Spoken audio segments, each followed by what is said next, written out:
La Terre, notre vaisseau spatial. Bienvenue à bord pour ce voyage d'1 an autour du Soleil.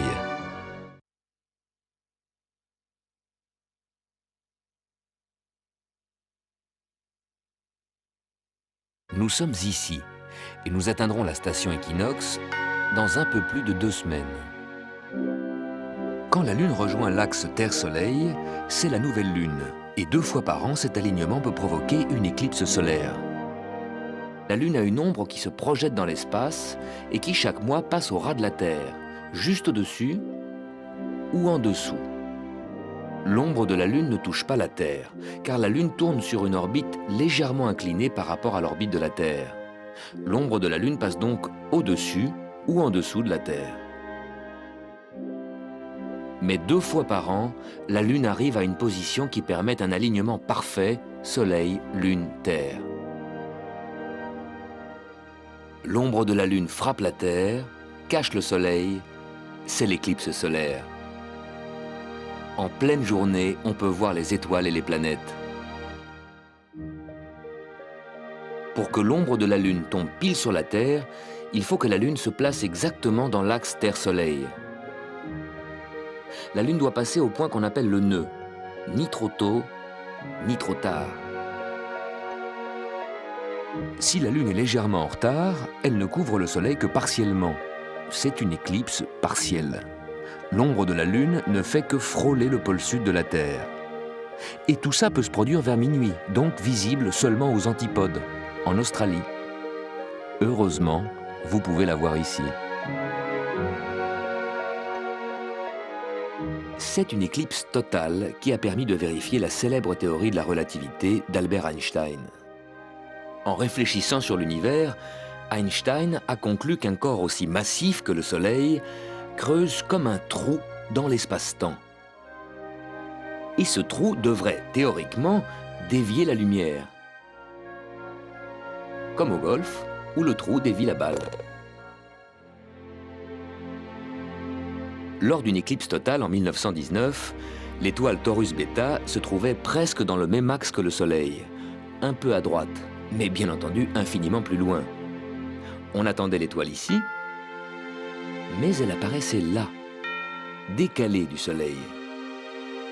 La lumière qui nous parvient de l'étoile passe près du Soleil, mais la masse du Soleil fait dévier cette lumière de sa ligne droite en ligne courbe. Nous voyons l'étoile à droite, alors qu'en réalité, elle se trouve à gauche, plus près du Soleil.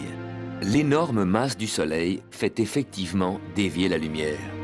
Et quand ce n'est pas le Soleil, mais des galaxies entières qui creusent des trous dans l'espace-temps, ces trous peuvent devenir comme des gouffres sans fond qui engloutissent tout, y compris la lumière. C'est pour cela qu'on les appelle les trous noirs. La Lune tourne autour de la Terre sur une orbite légèrement inclinée. 5 fois, son ombre passe au-dessus ou en dessous de la Terre. La 6e fois, la Lune passe entre le Soleil et la Terre. Son ombre tombe sur la Terre. À chaque 6e tour de la Lune, donc tous les 6 mois, il y a quelque part sur la Terre une éclipse du Soleil. Mais la zone où l'éclipse est totale n'est qu'un étroit ruban de 200 km. Il faut donc beaucoup de chance pour être au bon endroit, au bon moment. Mais 2 semaines avant ou après une éclipse solaire, vous pouvez voir une éclipse de la Lune. C'est plus facile. La Lune, qui était dans l'alignement Soleil-Terre, retrouve 2 semaines plus tard le même alignement du côté opposé au Soleil. La Lune plonge dans l'énorme cône d'ombre de la Terre, c'est l'éclipse lunaire. La Terre est 4 fois plus grande que la Lune. Son ombre est 4 fois plus large. Toute la Lune est immergée dans cette ombre et la Lune met 2 heures pour la traverser. Tous ceux qui sont côté nuit de la Terre peuvent donc voir l'éclipse lunaire. La Lune peut nous aider à repérer les planètes. En septembre 97, exceptionnellement, toutes les planètes étaient réunies dans le ciel du soir. La Lune nous a emmenés faire le grand tour des planètes, en passant de soir en soir d'une planète à l'autre. D'abord Vénus, puis la Lune passe à droite de Mars.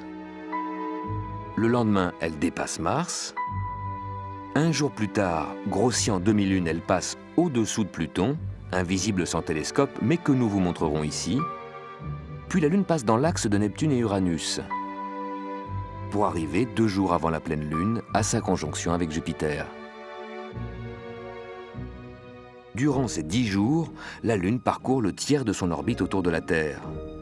En visant la Lune, vous pouvez situer les différentes planètes qui se trouvent dans la même direction, mais des milliers de fois plus éloignées que la Lune.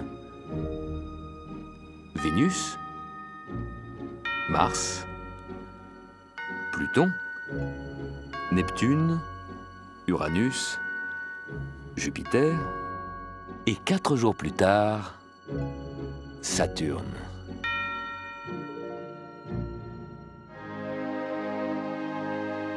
La Lune, en rencontrant les différentes planètes, vous révèle la géographie du système solaire, en commençant par Vénus.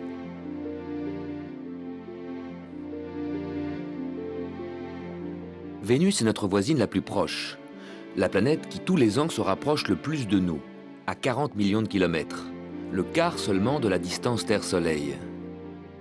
Vénus est notre planète sœur, elle est de la même taille que la Terre. La moitié de la Terre est recouverte de nuages. Vénus est totalement enveloppée par une épaisse couche de nuages blancs qui nous cache le sol vénusien en permanence. Les radars de sondes spatiales nous ont permis de visualiser ce qu'il y avait sous ces nuages. Un sol accidenté, des montagnes de 10 000 mètres d'altitude, des volcans, pas d'eau, un environnement hostile très chaud, 480 degrés, une atmosphère très dense, composée de gaz carbonique, qui exerce une pression 100 fois plus grande que l'atmosphère de la Terre. L'atmosphère de Vénus tourne rapidement et provoque des vents de 300 km/h. Sous les nuages, Vénus tourne très lentement et en sens inverse. Puis la Lune est passée de Vénus vers Mars.